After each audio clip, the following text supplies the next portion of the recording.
Floridian family ignores weird noises in the attic, thinking it to be rats, only to discover the truth later.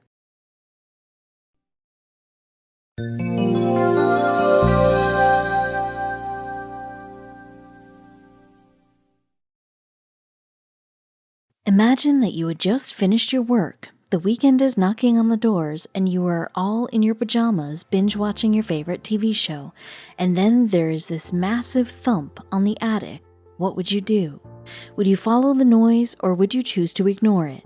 Many of the people would go after the noise to find out who it is, but some would ignore it, like the protagonist of the story, without having an idea that he would be stunned afterward. Bob and Linda Vanderherchen had just sat down after the dinner and were watching television and simultaneously catching up with their kids. It was the routine that they used to follow religiously every Saturday and Sunday night. And this Saturday, too, they were having the same discussion when they heard the loud thump. But this time, it was too loud to be ignored. Bob never thought it was more than a mice or a rat, and hence he never investigated the attic. And today, too, he was in no mood to do so, even when his kids and wife frowned at him. Due to the peak season, he didn't get any chance to enjoy a peaceful weekend with his family.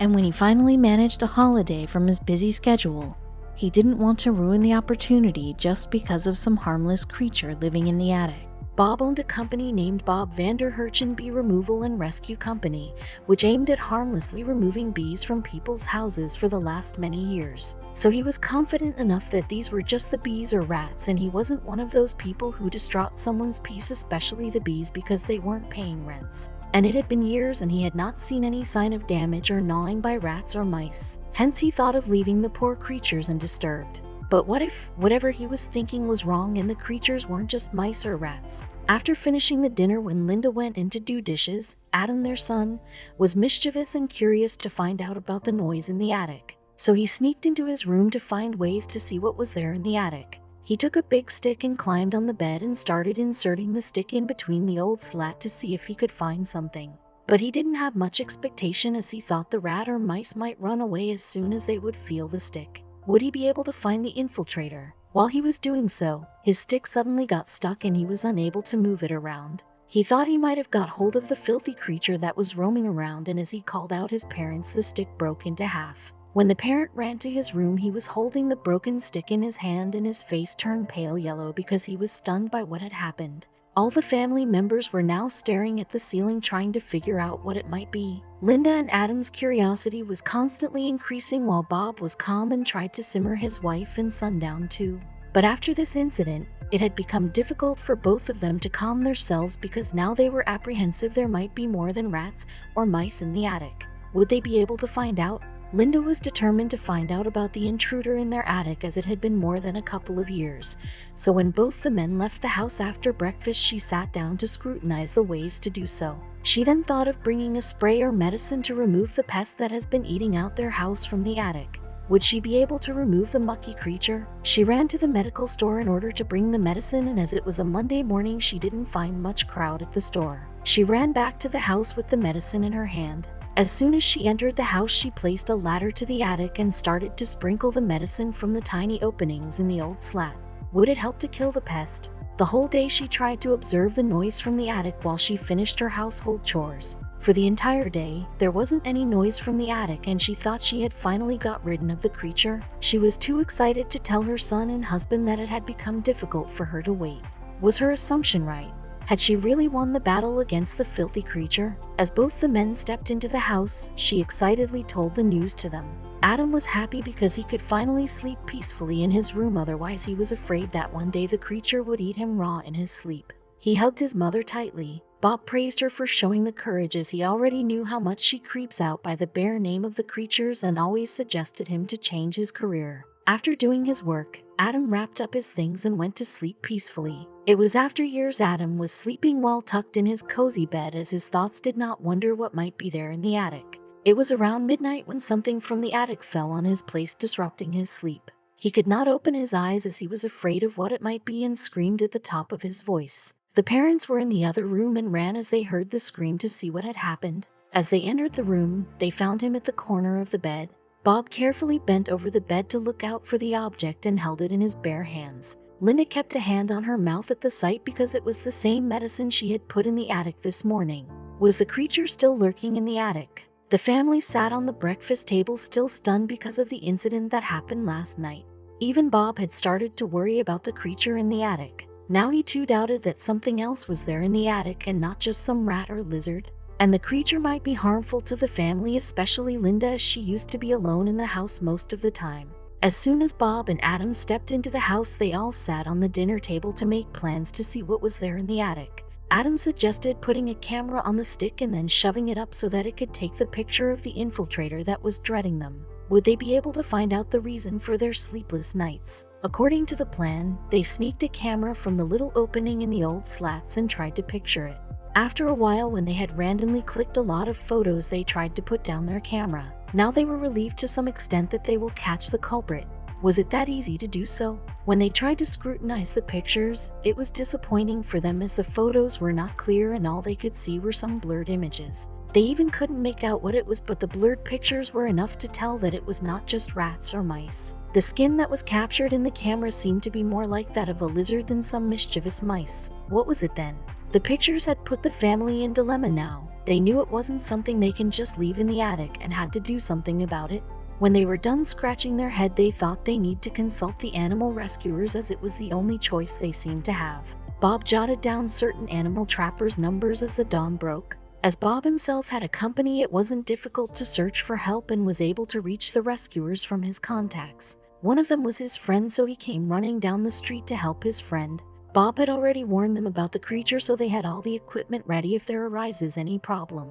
The team came there right on time, but they were afraid to go inside when Bob shared the photo of the creature. Their doubts began to materialize and they knew it wasn't even a lizard terrorizing the family, but something more awful was lurking in the attic that they had no idea about, which could possibly be a threat to their lives. The photo that they had shown was actually of a snake that was lurking in the attic for quite some time. This information was enough to send a chill down their spine, especially Adam, because it was his room under the attic. The snake had a diamond design on his skin. One of the officers warned them, "That's a big old boy right there. That guy will kill you." Probably over the last couple of years, my wife said she heard sounds in the attic. My son said he heard sounds in the attic, he explained. I didn't think much of it. I thought maybe it was rats. And now the mystery of the noise was revealed and rather was a dreadful discovery. But Bob made sure that the snake was coaxed without it getting hurt in any way. After finding out the culprit, the next task in front of them was to pull the serpent out. The team started the rescue mission with a lot of care and protection so that the reptile didn't hurt the team members or itself. They tried putting the equipment with which they could catch the snake. Bob even called his nephew, who was an expert in snake trapping. Would they be able to catch the culprit? They tried their every bit to catch the notorious snake, but every time they thought they were near the creature, it would sneak to the other end of the attic, making it more difficult to catch it. After they had tried whatever they could, they gave up and promised to come the following day with a more planned scheme. That night was the sleepless night for the family because they were now aware that they were living with a snake. As promised by the team, they did come on the next day too, but again it was difficult for the team to catch the snake. Even they were unable to know what type of snake was it and how did it go in the attic in the first place. They had already failed twice while trying to catch it. Would they be able to find how to pull out the snake, or the family had to think of some other way to get out of this terrific position? When the animal rescuers were done with all they could do and gave up, the family had to seek some other source of help before the snake came down and started to make each one them its prey. Linda, without wasting any more time, posted the whole story on Facebook to seek some help from her followers. Would she be able to succeed in her plan, or would this attempt go in vain like the others? The Facebook post that Linda had written caught the eye of one of her friends, and she contacted Linda as soon as she read the post. The friend told Linda about one of her friends who was an expert with exotic animals and had a particular interest in snakes. Linda's eyes shone with hope and she took the number of the man readily. Linda, without wasting any more time, called Mark Lampart, the man who her friend had suggested. Luckily, he was in the town and agreed to help the terrified family. Mark Lampart was known daredevil, and his girlfriend too took part in his adventures every time and had always supported him. And this was another good opportunity for both of them. Soon they reached their house and started planning how to take the snake down, as the animal rescuers had tried it twice to pull down the snake but were unable to do that with equipment. The family feared how Mark would manage to do it without any help other than his girlfriend. Would he be able to take the serpent down? He went on to remove a couple of old slats and place it down so that he could put his PVC pipe in the hole and bring it out. But all his attempts seemed to go in vain as the snake got on the PVC pipe and didn't move as stated by Bob. Bob also talked about its length in an interview and said, "It took 3.5 minutes for that snake to move into that rafter space. It was bigger than I expected." Several futile hours went by and still, there was no trace of the serpent. He could only catch his rusted snakeskin, which indicated that he had been residing in the attic for quite a long time, estimated to be 3-4 years. Bob Vanderherchen recalled, "When he pulled that snakeskin out, I said, that's a sign he must have been there for quite a while." After several hours had passed, he finally got a hold on the tail of the snake and yanked it from the hole that he had created before. When Mark pulled the serpent out of the hole, everyone was stunned at the very sight of it.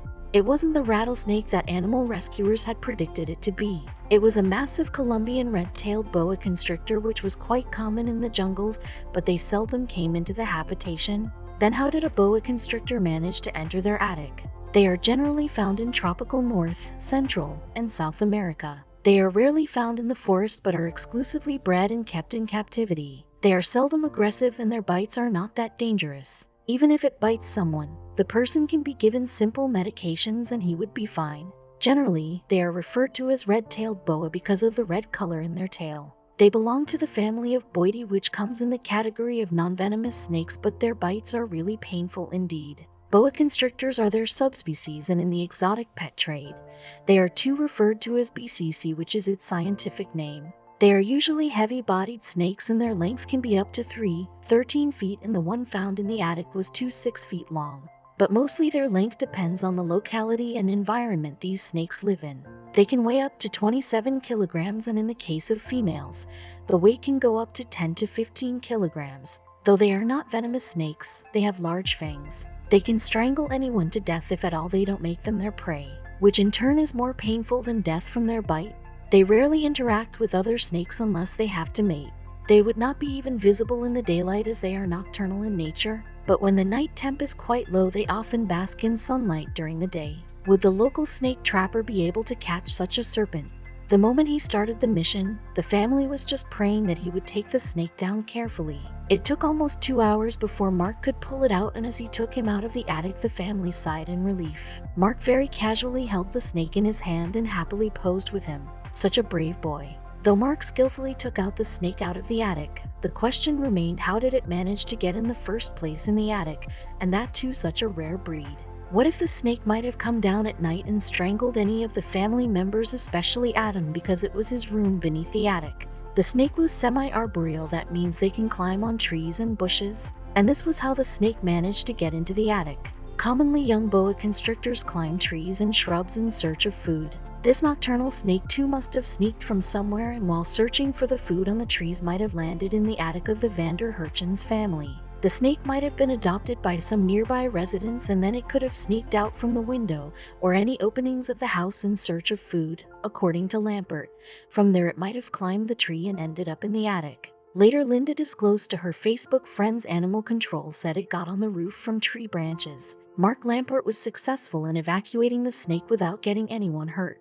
Bob was so concerned about the snake and requested the animal rescue team, which came later to their house to displace the snake from their house to a safe place. Hence, they took the exotic snake to the jungle where it actually belonged. The family was overjoyed with the news and thanked everyone for their cooperation and support, especially Mark Lampart. The family thanked him numerous times when the video ended. "Wow, thank you, thank you, thank you," said Bob at the end of the video. It was after several nights that they would be able to sleep peacefully. As for Lampart, it was his mundane job to catch animals, and this would give him the kick of his life. Amusingly, he met his current girlfriend in one of these adventures, and they both now are on the mission to protect the exotic animals, and they do whatever. But this project had got on their nerves. "I'm glad we could get it. It was very difficult," replied Lampart while in an interview. They were increasingly found in the habitation of humans at that time in the Sunshine State. And this had been terrifying for people in and around the city, because they always lived in a threat that anytime a massive snake might turn up in the house in the middle of the night. And recently their presence had been terrorizing a lot of people. And most of it that are found are dangerous Burmese python species that are lurking in the habitation. and they are known to prey on anything that came in their way, ranging from rats to deer. And if they were lurking in human habitation, it was a matter of deep concern for the people as well as the authorities too. Would they be able to protect Florida from the attack of serpents? Authorities were scratching their heads because they were unable to find out where the snakes were coming from. Still, they were determined to excavate them from the houses and at least from Miami. While the excavation was going on, however, there were complaints about seeing these notorious creatures were sneaking into the people's houses. They troubled their sleep or horrified them by showing up in their sinks and bathrooms suddenly. Dogs had been trained to sniff the presence of the snakes in the suspected houses, and then they are left to search for the serpent. Luckily for the officers, this idea had been successful and they had saved many inmates from the clutches of the snakes because of the brave dogs. But would they be able to reach to every needy house? The spirit of the authorities had been high and positive, though Miami had numerous people residing in it. Nevertheless, they tried to cover and help as many houses as they could, excavating the snakes from their houses and afterward moving them into a safe place too. Reports against spotting a snake had been reduced in the record, showing how the authorities had tackled the problem and had been doing so for the last numerous months. But for the Vander Herschen family, it was a sigh of relief when the snake was excavated from the attic. Bob was particularly happy after watching the snake going to a safe house. Now, whenever he went out for projects in the bee removal in any house, he regularly warned them to take any suspected noises from quite seriously, as it would be beneficial for the inmates only. No matter how much the authorities would be ready to help the public, but it is the truth that they can't be always present at certain times of miseries. After the incident, not just Bob but the whole family tried to aware people about the same, and they were in debt of Mark because it was he who saved them from the threat, and as a token of respect they always invite him at Christmas celebration. And he had been now more active with authorities in this task, wondering how many pastries would he be getting from around the city. Well, of course, a lot.